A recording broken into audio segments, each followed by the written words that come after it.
In a single moment, your life can change. Moments with Marianne is a transformative hour that covers an endless array of topics with the best of the best. Marianne's guests are leaders in their field, ranging from inspirational authors, top industry leaders, business and spiritual entrepreneurs. Each guest is gifted and a true visionary, a recognized leader in their own work. They teach others to develop, refocus, and grow. Marianne will bring the best guest and sometimes a special surprise. Don't miss this. And remember, make every moment count.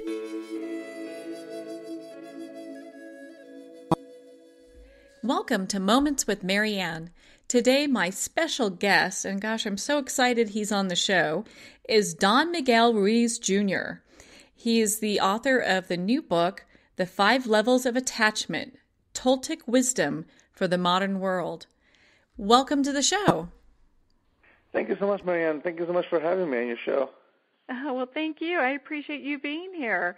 It's so exciting to have you on the show. And my goodness, I mean, I read your father's book a long time ago and used to use that quite often when I was working and coaching with people. And it made a really big impact on the lives of the people that I came in contact with. And so when I heard you had your book out, I'm like, oh, my gosh, we've got to have you on the show. Oh, thank you. I'm so glad you have me. Thank you so much. I'm very honored. Thank you. Oh, the honor's all mine. Well, I really want to get into your book and talk about what inspired you to write this book. And I'm sure you're surrounded by great inspiration, but a book is an undertaking, and it's a phenomenal book. So for our listeners that have not picked it up, I highly suggest going and getting the book and learning a little bit more about you. But what really inspired you to go forward and write it? Well, it's my grandmother. I love my grandmother very much, and she was my teacher for all those years. And you can say some people would say that I'm walking in my father's shoes, but I'm really just continuing my grandmother's fire. She's the one who really had that vision of sharing our tradition with our community. So when I was young, I was her apprentice as well as my dad's apprentice, but mostly hers.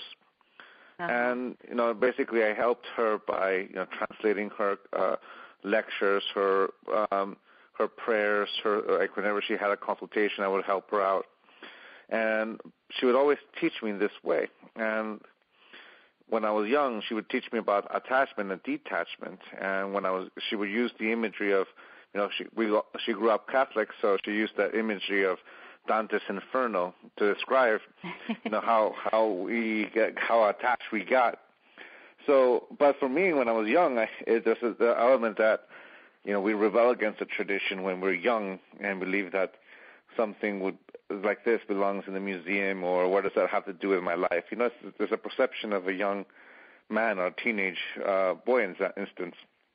Mm-hmm. And it's one of those things that I did it because I loved her. And as I grew up, and my father intensified his training with me, and more important than that, I graduated from college. The bubble burst.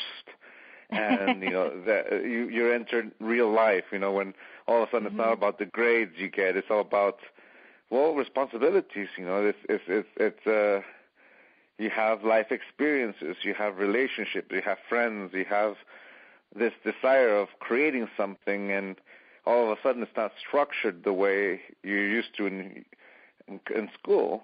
It has no structure, yet you want to create. So all of a sudden, all my father's and my grandmother's teachings, the family's tradition, became relevant in my life. All of a sudden, I saw it in that unique way. For example, when the 4 Agreements came out, I was still in college. I was 21, 22 years old. I picked it up. I read a few chapters of the 4 Agreements, and I put it down. And it was basically my dad telling me what to do all over again. And then a few years later... Sorry. Mm-hmm. No, I mean, it must have been interesting growing up with that upbringing, because you're very versed in it. And so the book probably was just like, oh, this is all the same thing he's been telling me all this time. Yeah, exactly. But as someone growing up in a household, when your father is telling you something and teaching you something, it sounds more like is telling you what to do. And then, like I said before, the bubble burst, I engaged life, and all of a sudden it became relevant. All of a sudden I understood it. And then I began to engage it even more. And then one day I went to a soccer game, and I saw some of the violence that sometimes happens between fans when they're so attached. And I understood what my grandmother had to say to me. I understood it right in front of me, because here are people that don't know each other, and the only thing they see is the jersey of the rival team, and all of a sudden they're enemies. Only because of that, they don't even know their names, they don't know their background, they don't know anything about the humanity of this individual.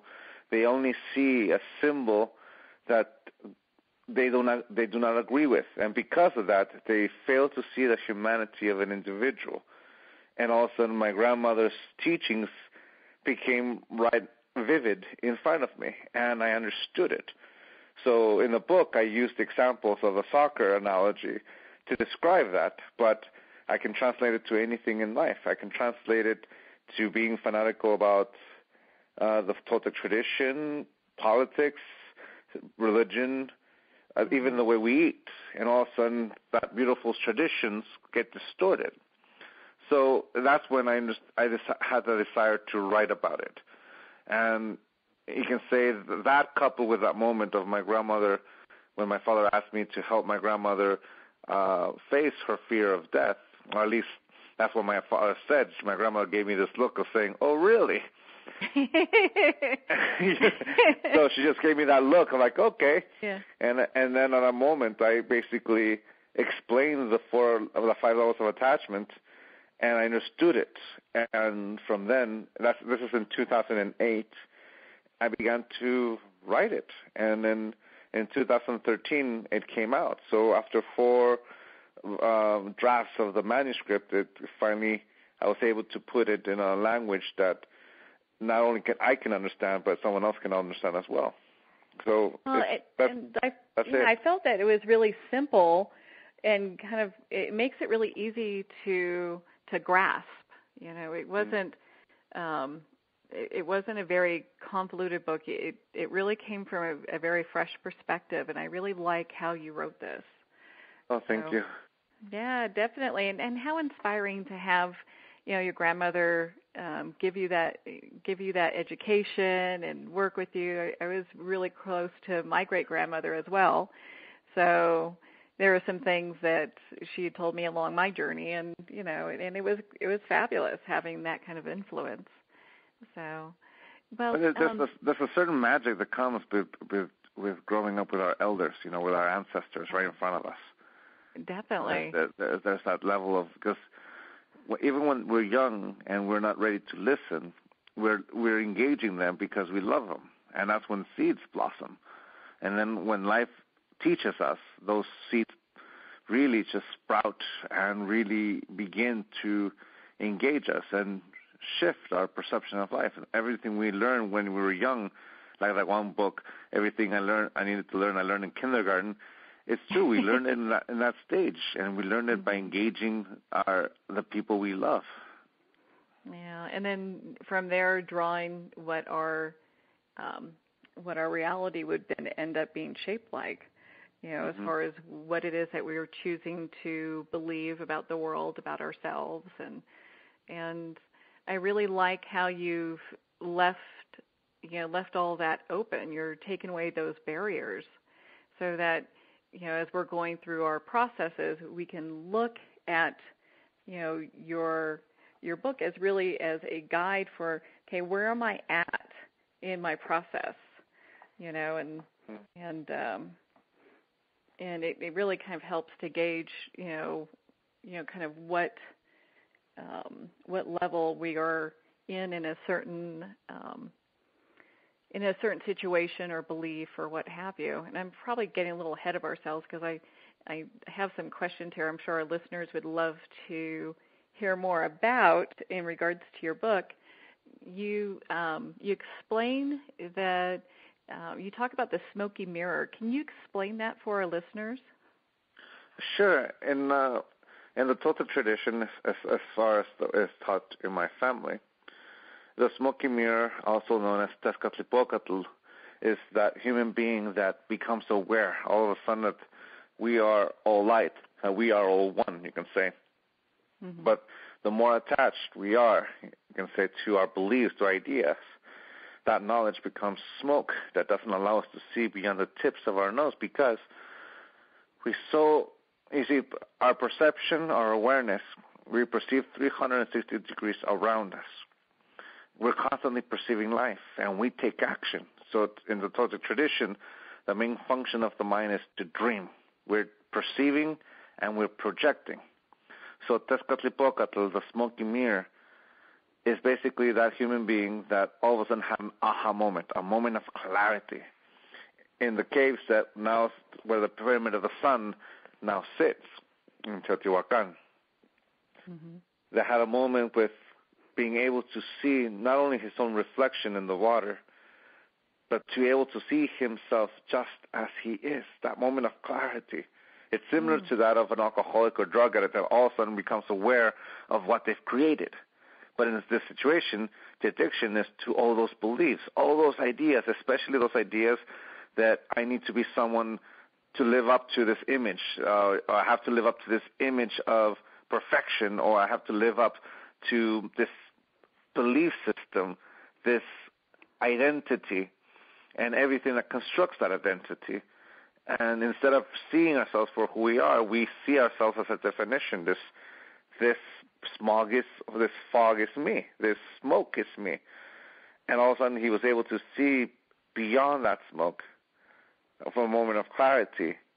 And he had been trained just enough to be able to expand it beyond that moment of clarity. He decided to start looking all around. He went outside. He saw the stars, and he saw that stars in him are one. And all of a sudden everything is just life. So he called himself the smoky mirror so he can remember. He can remember this experience, and he began to teach from that point of view. So this is a character that, in my father's book, The Four Agreements, that's in the introduction, the smoky mirror, and in our story, in the 5 levels of attachment, we use that image, I use that image to describe the process of that moment at level 5, fanaticism. You can say that if we use the image of Tezcatlipoca to describe it, level 5, fanaticism, we can't see beyond the tips of our nose because the fog and the smoke is so thick. And the fog is telling us how to live life. That fog is telling us who to love, who to accept, who to engage, and more importantly, it's like the sample of the soccer game. If I see an image that I don't agree with, that human being, that person is no longer a human being. I don't see their humanity, and it's easy to kill. It's easy to be prejudiced or reject. So then there's a moment of clarity, just enough to see a reflection in front of you. That's level 4, internalization. And our internalization is when we mold ourselves to that belief. You can say, I'm going backwards here, but that's okay. It makes sense both ways. At level 4, I'm seeing the reflection in the mirror, and I believe that reflection in the mirror is the truth, and I have to live up to that reflection. Now the smoke that I saw, now it's in front of me, it's in this reflection in this mirror. At level 3, there's enough clarity to become aware that the reflection in the mirror and me are one. Whereas before, at level 5, I couldn't see it. At level 4, I saw it, but I thought that reflection was the truth. At level 3, I am the truth just as much as this reflection is the truth.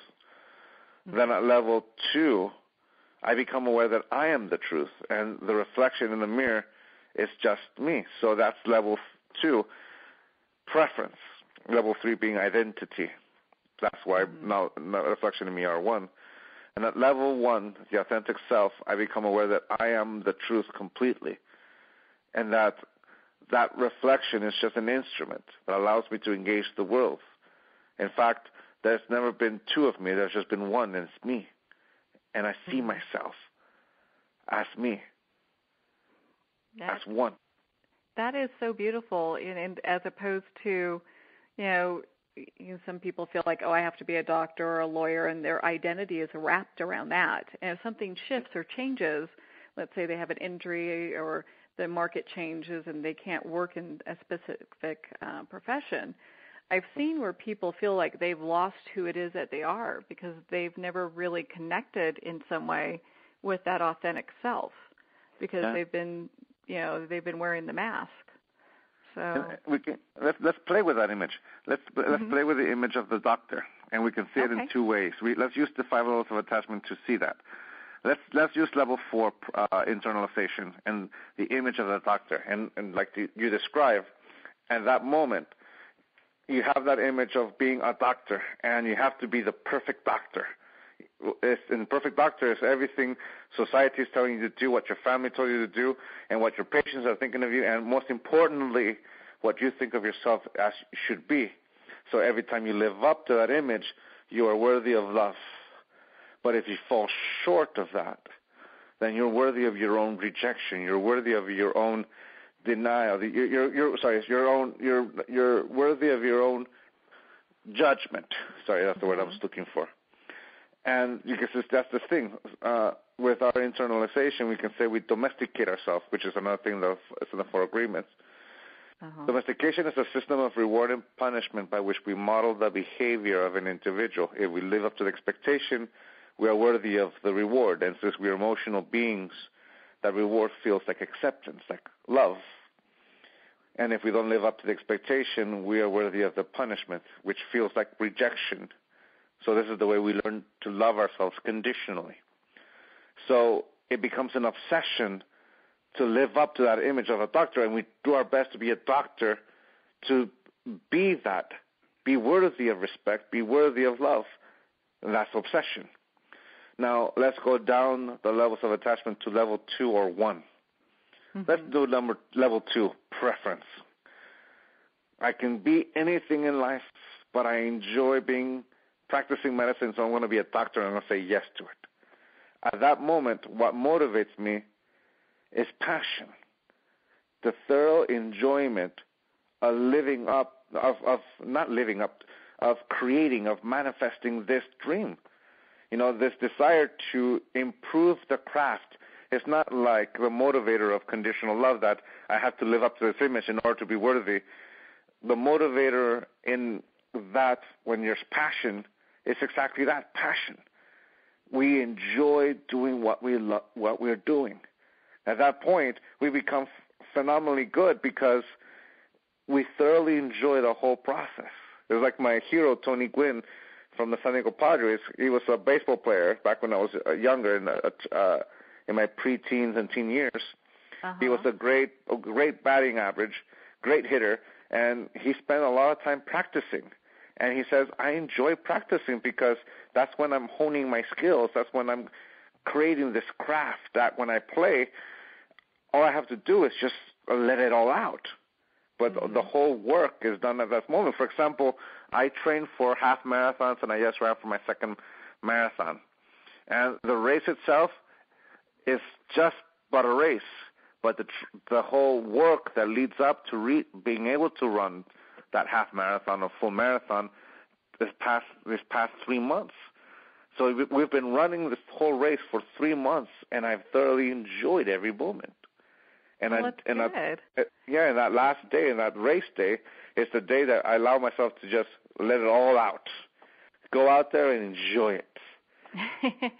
and that's it. Do what you're passionate about, Yeah. And that's the difference.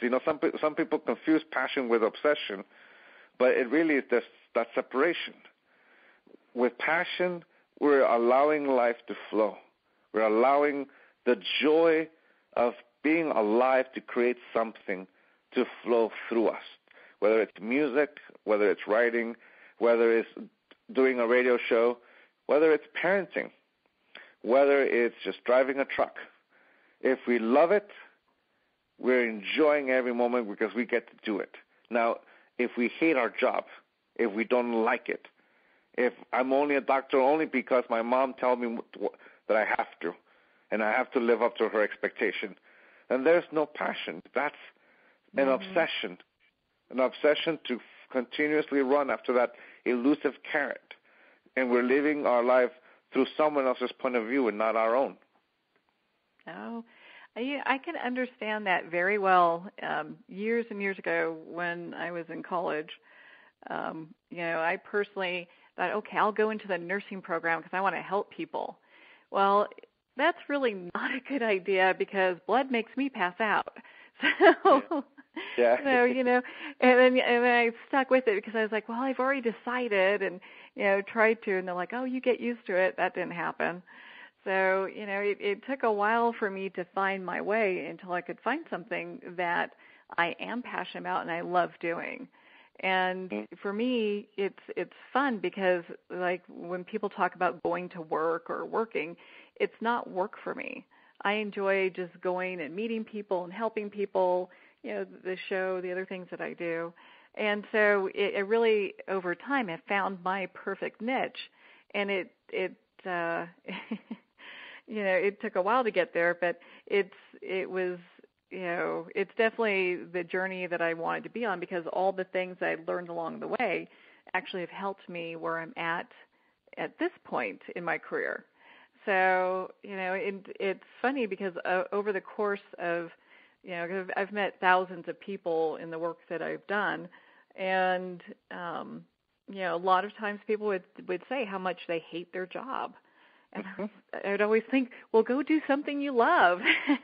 Yeah. It's funny. I always tell people they're about to go to work, and I tell them, have fun. And I'm going to work. I'm like, exactly. If you're not having fun at work, then what are you doing there? Yeah. Meaning by that is that we enjoy it, Mhm. Yeah, and it's that whole, thing where your profession becomes your passion, and it isn't work, it's not work. So, well, that is actually fabulous. And so when you're talking about attachment for our listeners, why don't you kind of go into that a little bit? I know we're kind of breaking it down, and people that have read the 4 Agreements by your father would understand, but maybe they need a refresher too. It's always good to hear it. Oh, sure, of course. Well, an attachment is to make something that's not a part of you by making an emotional investment or an energetic investment or intellectual investment. We try to make something a part of us by making it this thing that won't change. It's just a part of us. That's an attachment. It's like being able to engage a moment. And because we don't want that moment to be over, we intensify our attachment. So you can say that an attachment is healthy because we're engaging everything in life. We can say we are attaching. What makes it unhealthy is not being able to detach when the moment is over. So life is about attaching, detach, attach, detach, attach, detach. Or you can call it engage or disengage. Basically, that's it. We use our energy to engage a moment to give it life, to create something. We engage a moment to run. We engage our children. And we are able to detach in a sense, for example, with our children, we have an emotional bond. I have an emotional bond with my children. What makes me be able to detach from them is knowing full well that they are a living being with a full capacity to live life in their own unique way. And, they are responsible for what they say yes to. They are responsible for what they say no to. I'm not responsible for that. They are. It's knowing full well that I am responsible to the tips of my own fingers, and they are responsible for theirs, even though I am parenting them, and I am helping them, and I'm protecting them, and I'm guiding them. The difference would be between a bond and that attachment is when I'm not able to detach, is that all of a sudden these children, my children, give me a meaning, that I am somebody because of them. And now I'm attached not to them, but what they represent in my life. We're going to pause here for a quick break, and we'll be right back. We've been talking with Don Miguel Ruiz Jr. We'll be right back.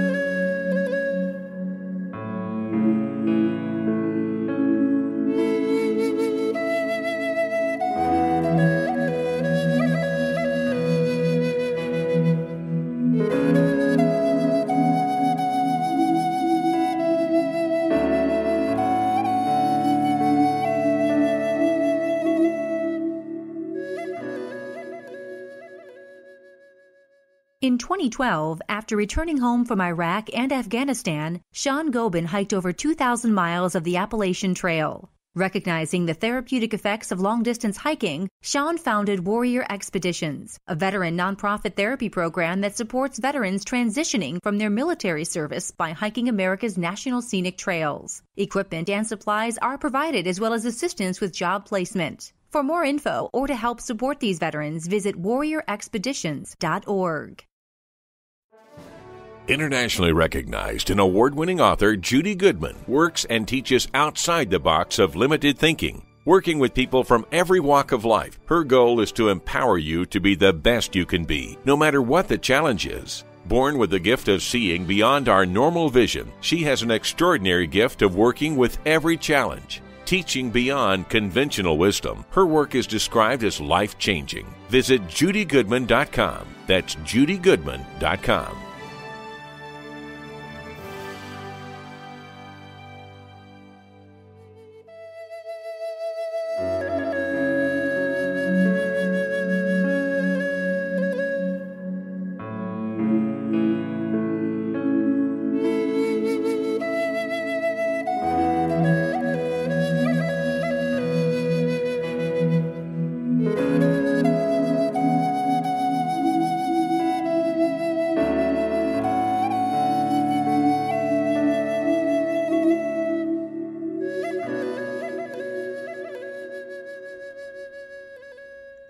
Welcome back to Moments with Marianne. We've been speaking with our very special guest, Don Miguel Ruiz Jr.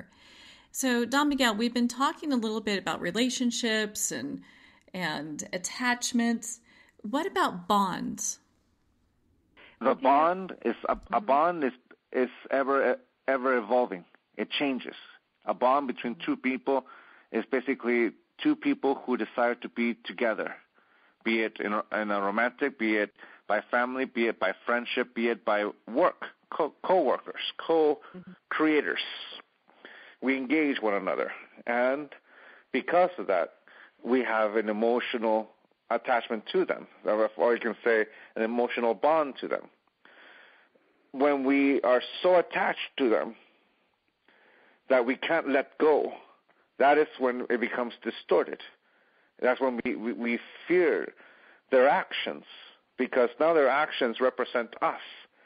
Their actions represent who I am, what I am, and I begin to take it personally. There's one of the four agreements right there. Yeah. When I take things personally, it's because I've assumed responsibility for someone else's will. So that's the way I've understood it. That's the way I understand it in my life. So to be able to detach is basically knowing that line between living beings, human beings, or people who love each other. I know that line between my kids and myself, knowing full well that they will live their life, and they're going to be afraid of the things they're going to be afraid of, and they're going to be enjoying what they're going to be enjoying. Someone said to me a few weeks ago, am I teaching my kids to listen to proper music? And by proper meaning is the music that me and my friend grew up with, Metallica, Guns N' Roses, Depeche Mode, The Cure, and those kind of music, That's and proper, huh? And it's trying to tell me not to let the music listen to their own the pop music of today. And I said, no, I'm letting them choose. They like today's music. It's their generation. Let them have it. Mm-hmm. And you can say that's an example of that.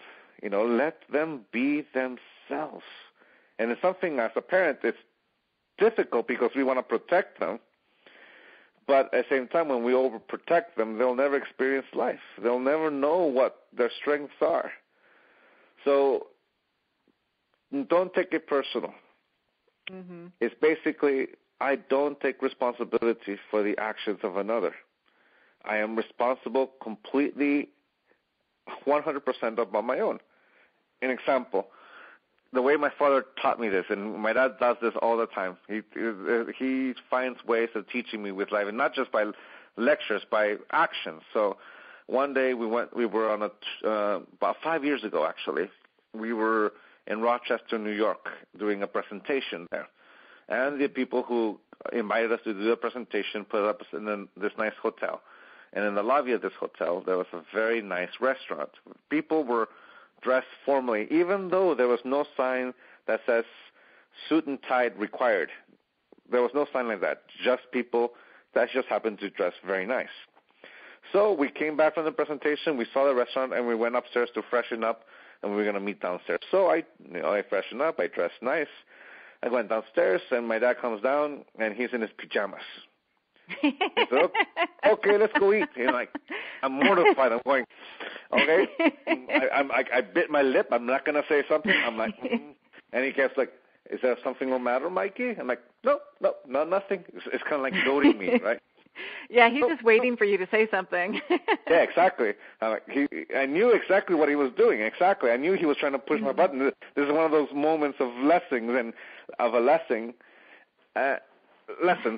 And we went to the restaurant. The lady at the host looked at him, looked at me, and went, okay, follow me. So we went. We sat down. People looked over.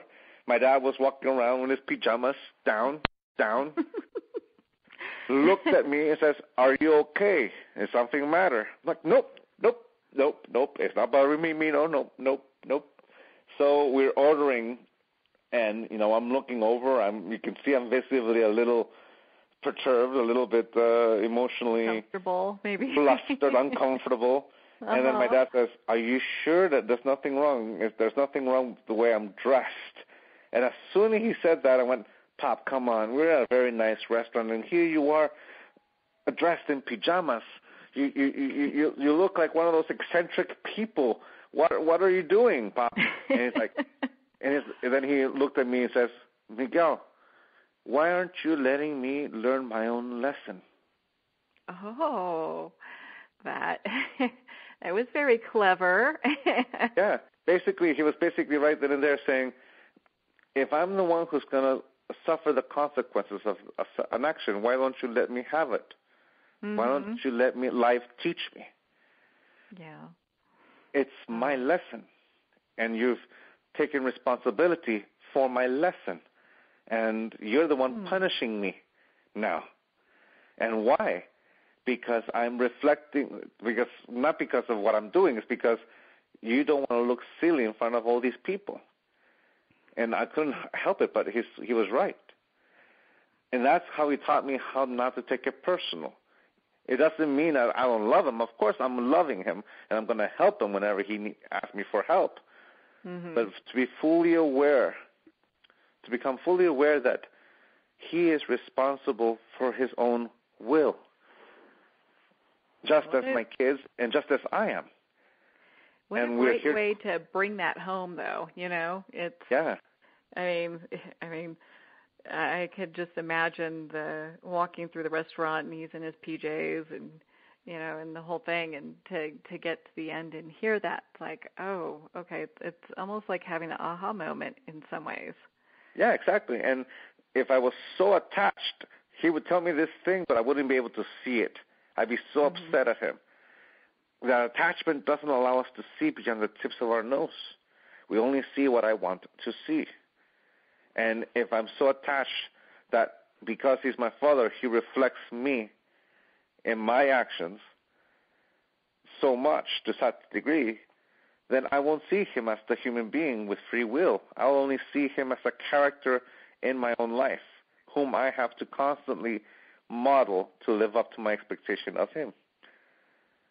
Well, and there's a certain amount of freedom that comes when we're no longer in control of other people and circumstances in that way, Yeah, there's a huge freedom, but there's also a wonderful opportunity. We now see everyone around us as co-creators. We get to see everybody as individuals who are alive at this very moment with their own free will, and if they say yes to working together to create something, then we're doing it with our free will, and we have the capacity to say no if we don't want to.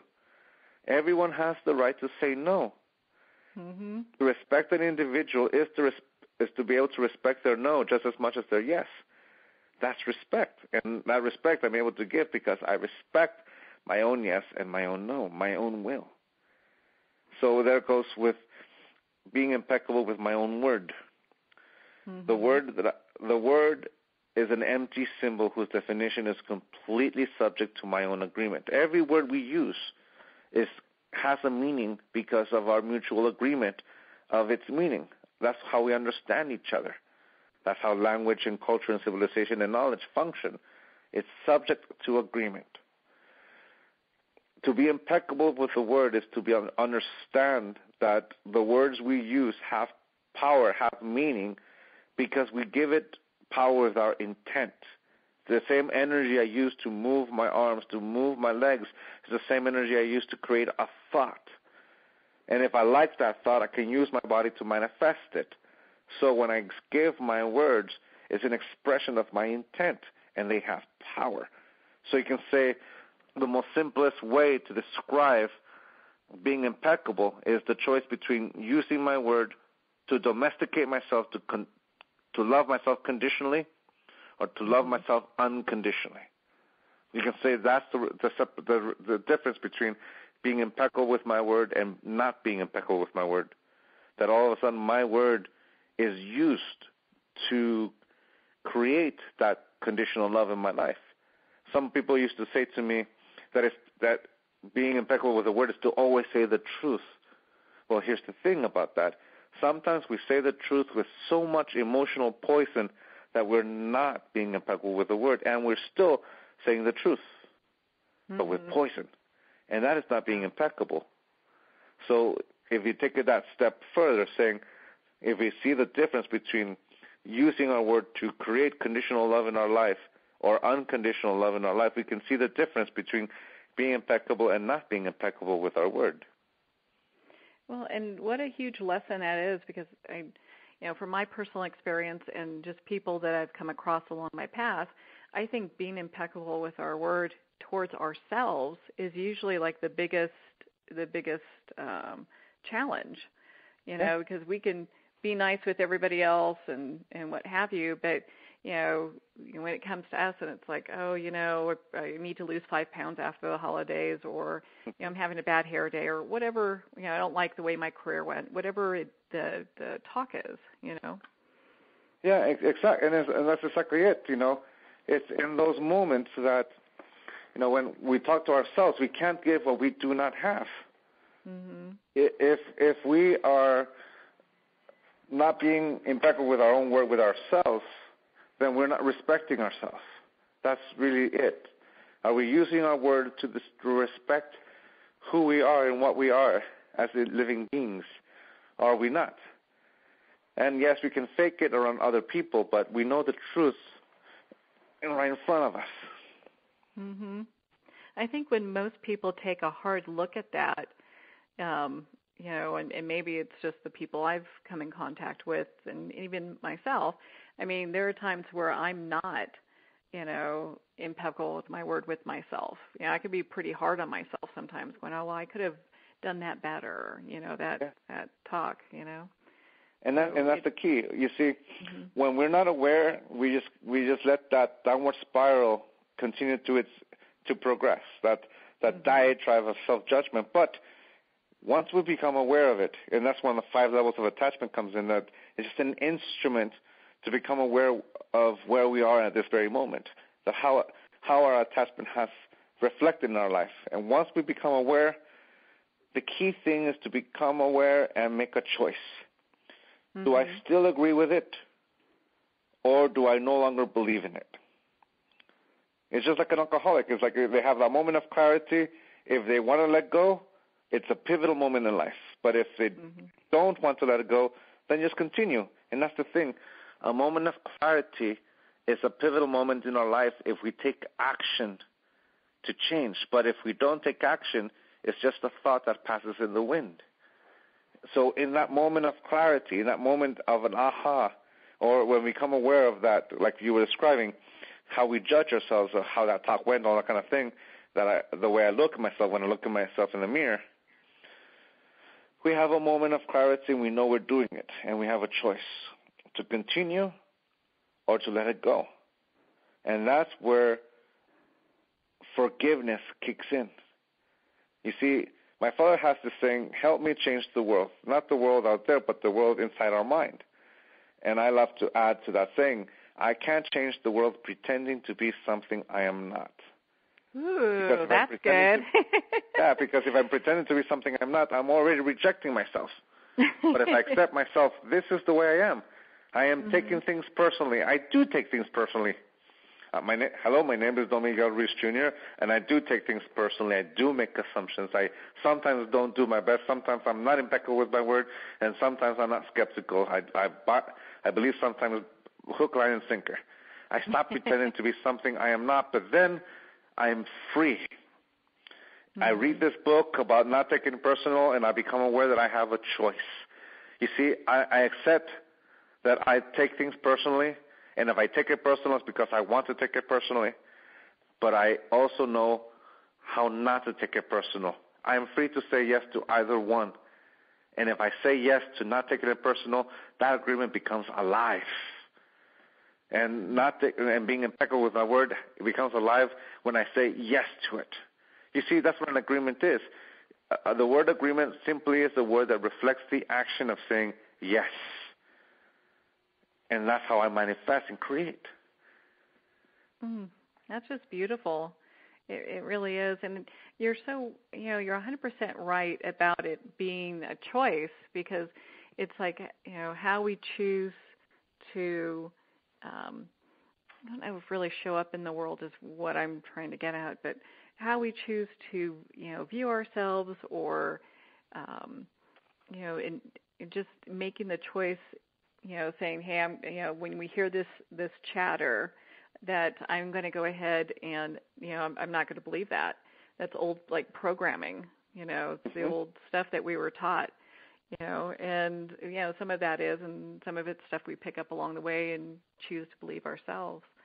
But then to go ahead and say no, do you find at some point that when you are saying, nope, I'm not going to accept that, I'm making a choice here, that type of chatter eventually just starts to go away? Yeah. And it becomes easier? Yeah, it does. That's fabulous. It does. When I was young, when I was in my late teens and early 20s, I was a little goth kid. And the image in my mind, fresh mode, the gear and all that, all black and all that. And I had that image that to be handsome was to be really thin. So I became anorexic. I was 20 pounds, 25 pounds underweight, very thin, to the point where I used to shake. And I used to look at myself in the mirror, and I used to see fat. It was just skin. And, my dad had to do a good little intervention there eventually. He got to the point where he waited, it was patient until he saw that it started affecting my health, that he kicked in. And then it taught me exactly what I just told you. Basically, I'm looking at myself in the mirror, and my attachment is so strong that it distorts my perception of self. Instead of seeing the truth that I am very thin and undernourished, I'm still seeing fat. And my dad showed me that I'm punishing myself with my own agreements. You see, here's the thing about the word perfection. Perfection is the word that reflects something that has no flaws. That's what perfection is. Well, here's the thing. Just like every word is subject to agreement, its definition is subject to agreement, we define what a flaw is. There's no such thing as a flaw in the world. It only exists in our minds and by our agreement. What is a flaw? What we choose to believe, Yep, which means we're saying yes to it, which means I'm punishing myself with my own agreements. In this case, I'm punishing myself with my own agreements of what beauty is, and I'm rejecting myself to such degree that I'm going to kill myself without knowing that I am blinded completely. So I become aware of that, and I accept the truth that I'm judging myself for an image that doesn't exist, that I'm punishing myself for not being the version of Miguel Ruiz Jr. that I see in my mind. But that image doesn't exist. It's not here. And I'm punishing myself with that image, a model. As soon as I become aware of that, like an alcoholic, I see what I'm doing. And the key is to forgive ourselves. The beautiful thing about forgiving is that we become aware of the truth, and we're no longer going to punish ourselves with that poison, with that instrument. But we take full responsibility for our will. I said yes to that agreement. Just as we said yes to our weight issues, just as I say yes to all those beliefs that says I'm not worthy of my own love. I said yes to those things, and I forgive myself, and I forgive the people who taught me that, because they don't know what they're doing either. Yeah, they're lost in the dream as well, Yeah, we all learn it from someone, and that someone learned it from someone. They're doing the best they with what they've got. Mm-hmm. When we judge someone, we're punishing them for agreements then they never made, but we want them to make the agreement with the punishment. That's what a judgment is. Mm-hmm. We're trying to constantly domesticate other people, not knowing that where we learned it came from someone who was also being domesticated and just as loud. Yeah.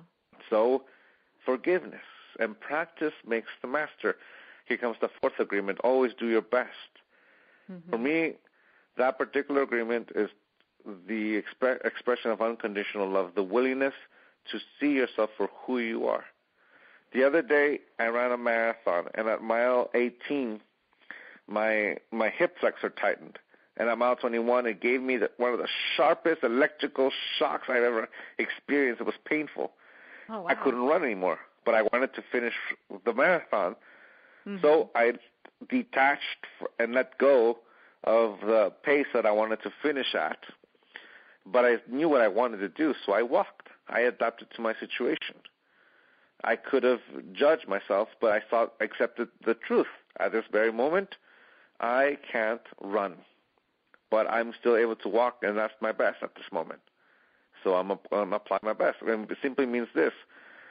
My best is simply what I'm able to do, because right now what I'm able to do because I'm alive. And mm-hmm. I'm this living being, this energy that gives life to this body, to this mind. I am not forced to animate this body. And doing my best simply means I've said yes to using this energy to create something. And that for me is the expression of unconditional love. The willingness to see myself for who I am at this very moment and taking action because I want to say yes to the things I want to say yes to and no to the things I want to say no to. That's just beautiful. And I think, hearing this and the way that you explain it, it makes sense. At least it makes sense to me about unconditional love. And something, it really is, something to strive for and get to a place where, all the, all the players that tell us that we need to look a certain way or feel a certain way or do things a certain way, that ends up kind of falling away, that we can just see ourselves and really have that self-appreciation and that self-love. It sounds like it also is something that we wake up every day and we have to continue to practice, and something will, show up and it throws us in the bushes, Yeah. And then we've got to get back on the road. The image I like to use is this. Imagine reading a cookbook and mm-hmm. you only read the recipes, but you never actually followed the recipe. You'll never know what that meal will taste like or feel like or look like. The only way to know is to follow each step and make that recipe. And little by little, the first time you might succeed, you may not, but little by little it gets better and better to the point where you're adding ingredients and subtracting ingredients and even changing the temperatures to make the dish, the recipe, fit your preference. That's when that recipe becomes alive.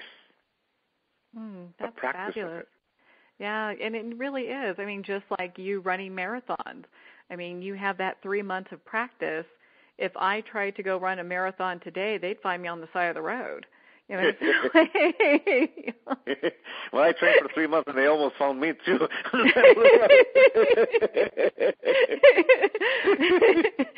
I don't know. I think I'd be finding a horse or a scooter or something, But it's that practice. You have to do the practice. You have to, make the effort. You have to say yes and make these choices, and then practice it. And then if you get to a point where basically we're, flexing our self-love muscle and unconditional love muscle, we're able to be just better people, not for anyone else, but just for ourselves, And that's the thing, it's like that image of what a better person is, like it's simply a choice. It's this person that I am right now. I am this person, flaws and all. That's loving myself unconditionally. I may not look like that better person that we're describing or talking about, but who I am right now, this is who I am. The future doesn't exist yet. It's the consequence of the actions I take at this very moment, and the past no longer exists because I can't go back in the past and change a yes to a no or no to a yes. The only place where I can do that is now. So the person I am right now is the only person I am ever going to be at this present moment, but I will evolve. I will change. And that's the beauty of it. I'm constantly evolving. So unconditional love is to see myself, whether I'm that better person or not, I am a person. I am this living being with a full potential of life, and I can go in any direction. You're just, like each of us, we're limitless, We can do anything we put our mind to. And really the biggest journey is the inward journey, being able to get to this point where we can live these practices in our daily lives really brings us to a point of more freedom, more personal freedom, more happiness. You know.